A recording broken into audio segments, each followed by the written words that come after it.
F'intervista mal-ġurnal Malta Today, deputat nazzjonalista Jeffrey Pulicino Orlando wissa lil Prim Ministru Lorenz Gonzi illi jekk ser ikeċċililu jew liż-żewġ kollegi tiegħu Jesmond Muljet u Franco D'Abono li votaw mal-Oppożizzjoni fil-Parlament dan ma jibqalu l-ebda għażla ħlif li jkollu jsejjaħ elezzjoni ġenerali bikrija. Pulicino Orlando għamel din id-dikjerazzjoni fl-isfond tal-laqgħa tal-Eżekuttiv Nazzjonalista li ser issir fit-12 ta' Lulju l-għada lill-Parlament mistenni jieqaf għall-vaganzi tas-sajf. F'din il-laqgħa mistenni li tinqara mal-korrespondenza littra li Pulicino Orlando bat lill-President tal-Partit Nazzjonalista fejn qed jitlob li jitkeċċa Richard Kakija Caruana. Al kontrarju ta' kif mexa fil-każ tar-reżenja ta' Carmen Studmonnici nhar il-Ħadd li għadda, Lorenz Gonzi wissa li lest jieħu aktar azzjonijiet biex jiddefendi lil Richard Kakija Caruana. Għalli il-PN għandu problema għalli weġibni.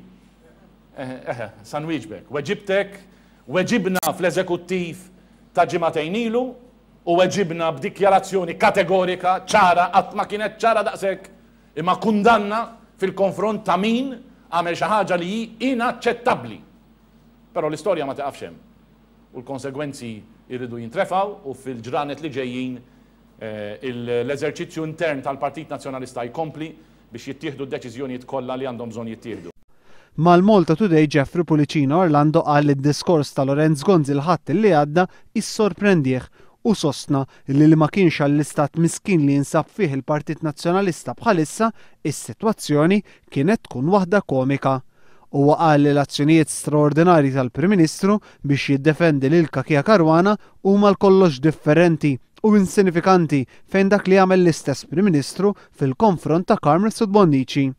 Pulicino Orlando qal li dan ikompli jiġġustifika l-istqarrijiet tiegħu li Kakija Caruana mhux sempliċement impjegat taċ-ċivil iżda persuna akbar minn xi ħadd li saħansitra ġie elett demokratikament mill-poplu bħalma huwa mis-Studmonnici. Huwa qal ukoll li Partit Demokratiku m'għandu l-ebda dritt jieħu azzjoni kontra xi ħadd li qiegħda dmiru fil-Parlament. Jekk xejn għal Pulicino Orlando, il-Partit Nazzjonalista għandu jieħu azzjoni kontra 12 il-deputat tiegħu fosthom il-Prim Ministru stess li fil-Parlament ivvutaw kontra r-rieda tal-maġġoranza assoluta tal-poplu favur l-introduzzjoni tad-divorzju responsabbli f'pajjiżna.